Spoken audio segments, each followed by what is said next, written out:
Hello and welcome to another YuGiOh video, and today we are talking about the YuGiOh Neuron app. So I wanted to bring you guys a full detailed review on everything about this app. I've been testing it for the last few days because it's just been released, and I've got to say I'm pretty impressed. When it was initially advertised as like a Japan exclusive thing, I wasn't super involved in it, and I wasn't like gonna invest my time in learning about it, but now that it's come over to the TCG regions, there's a lot more reason to get into this app, give it a shot, and see what it has to offer. So in this video, I'll give you a breakdown of how the app works, everything that you can do on it, and then give you some insight as to some of the things that are good and bad about the app, and my overall impressions.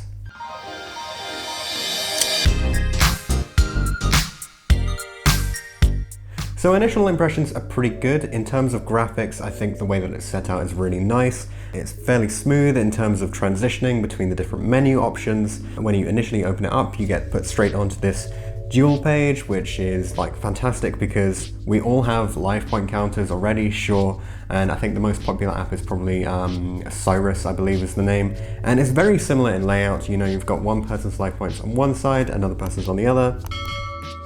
Tap the life points and then you have the basic calculation screen and you can do everything that you need to, just take off 123 or however many life points that you need to. In terms of the basic dueling setup, you have quite a few different options. So there's the life point counter itself, there's a log which tracks all of the life point changes that you have, there's a coin and a dice roll option as well. There's also like a token storing thing.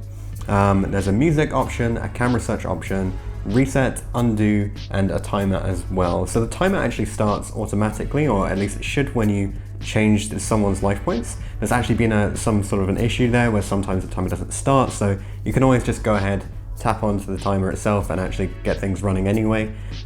But that's the basic setup. So if we go into a little bit more detail then, so under the log, although it tracks just like basic life point information, there was some initial concern that at competitive events you might be able to alter that. There's actually no way to change the log apart from doing undo, which would undo the most recent change. You can actually undo multiple times, so you will be able to edit the log. So perhaps that's something that needs to be removed from the app. If you could have a way to force it to keep all that information, that'd be good. Maybe remove the undo button entirely. As for the tools, the dice and coin option is pretty basic. I don't think we've had significant testing of how random the outcomes are, but given that all you need is a random number generator, it seems unlikely that these are going to be skewed in any particular way. And if you and your opponent use the same app, then you should be absolutely fine anyway, just rolling the dice and tossing the coin. In terms of counters, so the option, I think you have 4 different ways of storing counters. Potentially that's not actually enough, given that some of the Endymion boards do put more than 4 cards onto the field that would require counters at a time. But you can put more than one counter on each of the counters, if you want to call it that.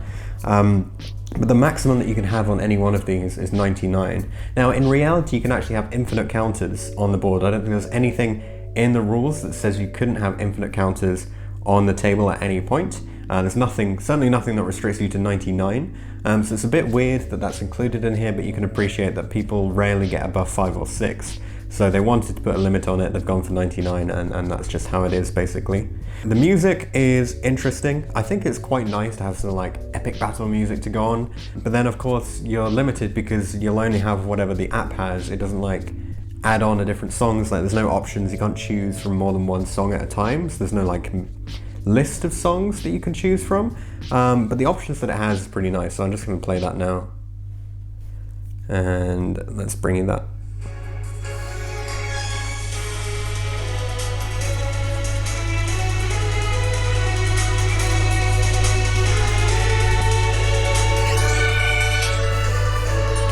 So in addition to the normal music, it also does, as you should be able to hear actually,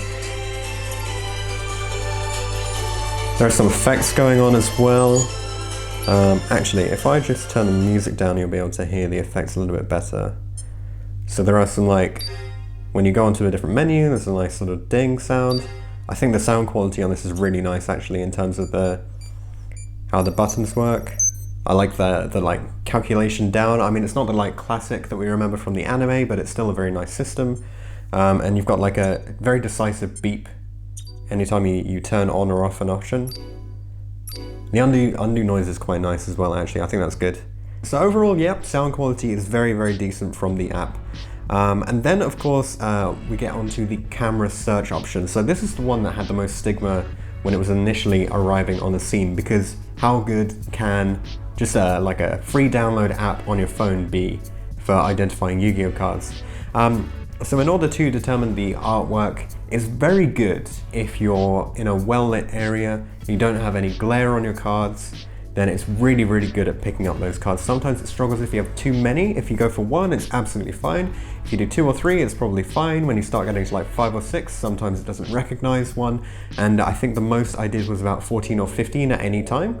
I was able to do. I think I laid out like 40 or 50 cards and I was able to capture about 15 of those, which is pretty good given that, you know, we're in the early stages of this, certainly in the TCG regions, and it does actually identify it by the artwork. So it doesn't identify it by the name, so it doesn't matter whether you're looking at like a French, Italian, English, Spanish copy, German copy, it doesn't matter, it will just focus on the artwork.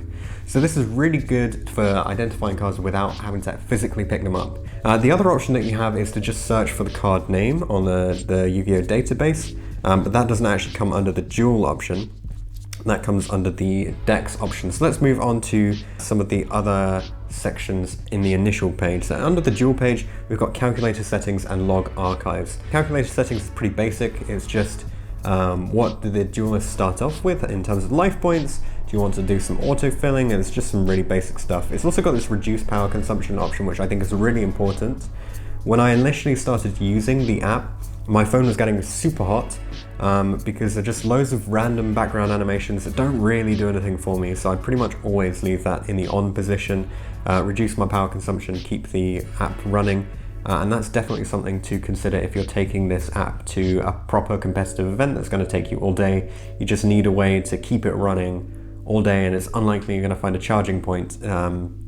So if this becomes the future of how people track life points, you're going to have to put it on the battery saving option there. And then there's log archives. So this is all of the duel logs, the Lifepoint logs specifically, from your previous 30 duels, I think is the current limit.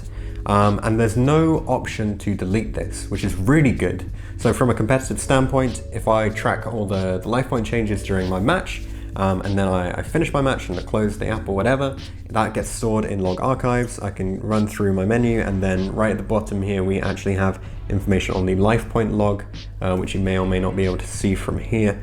And you can then even continue the duel from that point. So if your phone runs out of battery, you can just like pause your game and then carry on afterwards. I haven't checked whether that returns the timer to the previous setting. No, I assume it wouldn't, because I think there'd be various complications with that.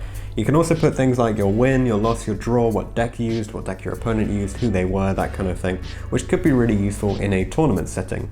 So if you actually are playing in a tournament, you could potentially use this to track your life points, and maybe one day Konami will put us in a position where you sign up with your Konami ID when you load up the app, put your deck in, send your deck list off. We'll get more onto that later, but then when you're in the competitive event, when you log your score on the app, your opponent agrees, maybe they do a signature or something, and then that sends it off to the tournament organizers, and then they can keep track of all of the match results via the app, which would be a superb step forward from the like slips of paper that we have to deal with at the moment and the enormous queues. So that would be a really great thing that maybe we'll see come in down the line. But it depends how popular this is going to get, because the only way that this will apply to a proper competitive scene is if there is a large uptaking of tournament players using the Neuron app. So let's go on to the next section, which is decks. 5 options here. The first one is the camera search, which is practically identical to the one that is in the duel section, except it doesn't just load up the card text, it also lets you add the cards into the deck that you're building. Then there's the card search option, which allows you to type in the name of a card, or it even works for card text for normal monsters, sorry. So for example, I think I put in infinite last time because I was looking for infinite impermanence, and one of the cards that comes up is actually the right arm of the forbidden one, which says a forbidden right arm sealed by magic. Whosoever breaks this seal will know infinite power. There's an important thing to note here when you're doing a card search. Most of the cards will just appear with like a basic blue outline. Some of them have an orange outline, which indicates that they are currently somewhere on the Forbidden and Limited list. The thing is, that doesn't actually stop you from adding more than one to the deck. If you want to pick a card that is limited, for example, Foolish Burial, I'm gonna give that a quick search, and then it comes up. We've also got Extra Foolish Burial and Foolish Burial Goods, of course, and then I can drag that from the bottom into my deck. Or you can go on it, and then there's a little row at the bottom here when you can just add copies to your deck. And it will only say max when you hit 3. And that is regardless of whether the card is on the Forbidden or Limited list or not. So right now I actually have 3 copies of Foolish Burial in my deck.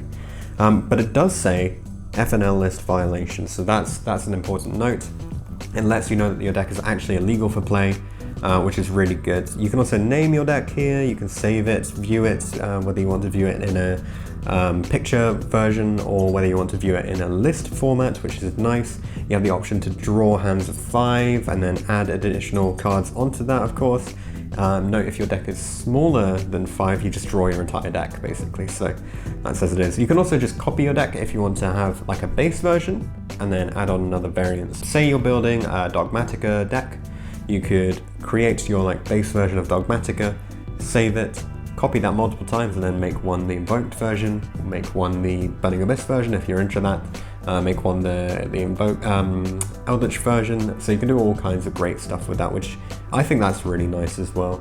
There's also an option to share, which I'm not sure is going to get super widely used, but you can actually make your list public, and that ties in nicely to the next point, which is going to quit without saving here. We're going to go on to decks. You can do a deck search, so this is the 4th option here. So deck search allows you to look through a list of all of the publicly available decks that are currently on the app. You can search for them based on name, or you can change your sort order based on the date updated, so oldest or newest first. But there's currently no option to specifically say TCG or OCG, so all of the people making OCG lists have already put them up. There are currently 25,678 deck lists publicly available to look at on this system, and a lot of them are OCG lists. You'll be able to tell from the titles as you scroll through, but you just won't be able to play them because they're not consistent with your current ban list. When you go on them, it does actually tell you that. So I've just gone on an Infernoid list which has Fairy Tale Snow in it, and it's just come up as forbidden because I can't play it, but people in the OCG have the option, of course. You can then actually just copy someone else's list straight into your phone, into your version of the app, and there's some nice tagging stuff that's going on. So when you create your deck, you can give it some additional commentary and tags. You could just write a basic comment, but you can also say what archetype it is based on a preset list. And you could give it a tag that's like, oh, it's a warrior deck, or it's a beast deck, or it's a fire deck, that kind of thing. There's also the option to mark it as YCS, but I don't think there's any option to say that it's a WCQ list. Maybe that's a tag that we'll see come in down the line. It would be really interesting, I think, if we could start seeing things like top 32, top 8, all as tags, WCQ, regional, open deck, LRDS, that kind of thing. Just every tournament type. If we could see that in here, that would be fantastic, but currently that's not where we are. So I think while the deck search section has a lot of promise, right now it doesn't quite deliver at, up to the stage that we want it to. The final option is Forbidden and Limited list. This will be specific to your region, so for me it is the TCG list, and it just gives you a basic update of the last few things to have happened. So in my case it's Multifaker, Necros of Unicorn, and Canahawk all going to 3, but you can get the full detail as well as the See Full Details list button here, which will take you to the Forbidden and Limited list website. But it is a little bit of a shame that it doesn't just store the entire list in the app. I would quite like to see that and then just have that as an option, so when you say see full list, it was already in the app here. Like, I don't think you should need to go to another website for that, but that's how it is at the moment. So on the far left over here, we actually have the news section. And this is broken down into two sections. So it's the notifications, which is just information about the app. And then there's also product information, which is really nice. I find that it's so much effort trying to keep track by going online and like finding websites that I haven't bookmarked or whatever in order to figure out when the next product release is coming in. But I could just hop onto the app and then it's here like almost immediately coming up to me and then giving me all the information. And I can say, oh look, the 2020 megatins are coming out on August 28th, and then I can get more information about those, and that's in the app. That doesn't have to take you to a separate website, which is really good. That's definitely the right way to go with this, is keep as much of it in the app as possible so that the user doesn't get drawn out of that and have to go to another website, that kind of thing. So in terms of the news section, it's very basic, but it does everything that it needs to. And then the final main section is the data section. So when you sign up to this, you will have to consent to quite a hefty data agreement. You can get the full information on the, I think it's on the privacy notice, yeah. So you've got this nice long notice here from Konami telling you about all the data that they're going to use. And I mean, it really depends on how much you care about it, right? So they're going to use your card game ID, your deck information, your Konami ID, your name, your nickname, IP address, country, region, and language. And they give you an authentication code. So I think the important ones for me are the IP address is an important one because it means that they know where I am, my country and region, and then my name. So now I have access to my name. And potentially they can get access to your email address via your Konami ID. So as long as everything is safe, it's absolutely fine. We generally trust that Konami does a good job in keeping all of the information of the clients kept in a tightly locked space. But if they did get hacked, people could potentially have access to like your location, basically. Just for anyone who's not used to it, knowing someone's IP address generally doesn't give you significant power over them. So the fact that Konami has your IP address, it shouldn't really matter. It's just your location, basically. And you can actually use free websites to use other people's IP addresses to figure out where they are, but it's not super specific anyway, so I think that's absolutely fine too. And they might share it overseas, which is really fine because everything's online anyway. So a couple more things. We've got the Konami ID. I don't know whether there's an issue with this or what, but basically whenever I attempt to sign in with this, it fails. Like regardless of what I do, how I try and sign in, it just always fails. I've even gone to try and register a new Konami ID with this, and it says that it will send you an email and it might take a while. I've waited 3 days and I haven't had a single email, nothing in my junk box, nothing in my main inbox, so I don't know what's going on with that. But when that gets solved, that could be the way that we sign up to events. So let's just dive into that one a little bit more. So because you can fill out your deck list on this app and you can link your Konami ID to it, you should be able to, in theory, in the future, fill out a deck and then send that to someone who is hosting an event. So instead of pre-registering or registering by handing in a physical deck list, you could hand in a digital deck list. And the massive advantage to that is it automatically verifies it versus the Forbidden Unlimited list.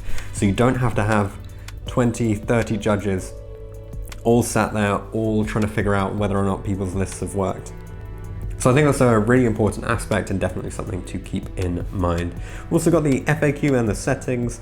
The FAQ just basically has app information and says like, oh, why doesn't this work? Why doesn't this work? I mean, it's an early development app. You can't expect everything to work initially, so they've got a few different things.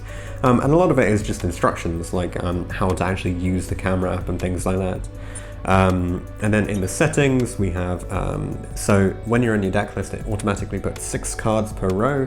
I personally don't like that. You can come into the settings here and change that to 5 or to 7.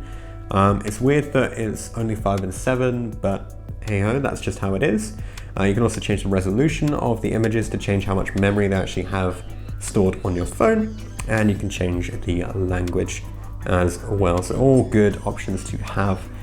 Those are the like bare necessities that you absolutely need, so at least they're in there. Maybe we'll see the settings menu develop over time.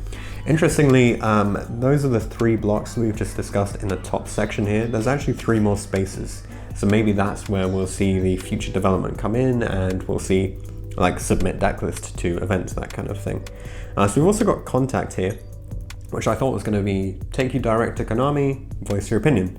What it actually does is it directs you to the YuGiOh card website. So I sent them a quick email saying, hey, if I go contact you and then I click on your web link, the website it takes me to is just YuGiOhcard.com. And already there, it's not very easy to get through the whole of the website. So I think that's like one minor thing that they need to update, but otherwise, I think my experience with the app has been very good. It's certainly done a lot better than my initial impressions based on the advertising suggested. When you look at an app in early development, you don't assume that it's going to perform very well. And then you come into this and most of the functionality is there and it does everything that it needs to do perfectly. There are a few things that it like struggles with. So sometimes it struggles to load the camera, which is fine. But once the camera is loaded, then it all works great. So the only thing you need it to do, right, is to pick up information on one card at a time. And it does that. No problems with that whatsoever, unless it's like horrible glare, and that you can't blame that on the software that they've developed. So absolutely very happy with how the camera works and how the Lifepoint counter works. There are a few little tweaks that I'd like them to make. One other thing I suppose I haven't mentioned yet.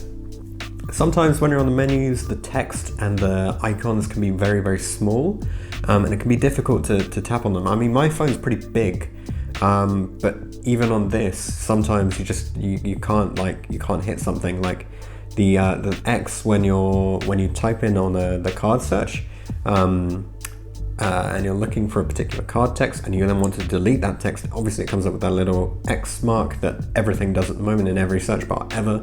But if you try and click that, it's so tiny. Sometimes it just struggles. I just struggle to do that, and it's not just a problem on my phone. I've had a few other people report issues where just some of the images are just too small. I think maybe they designed it on like a larger phone, of people with really good eyesight, who are better at handling that thing. So I think maybe, make some of the bits a little bit bigger, give us a little bit more connectivity, and make the contact page a little bit more streamlined. And then I think this app will become an absolute staple for all of the YuGiOh players everywhere. It's so great to have an official app finally to track life points, and I think that's the most important thing. At last, we don't have to go to third-party sources just to track the life points, which are a core part of our game digitally. So that's the most important thing for me. What do you guys think about the Neuron app? Let me know in the comments section. What do you guys think about this style of video? And I'll see you guys in the next one.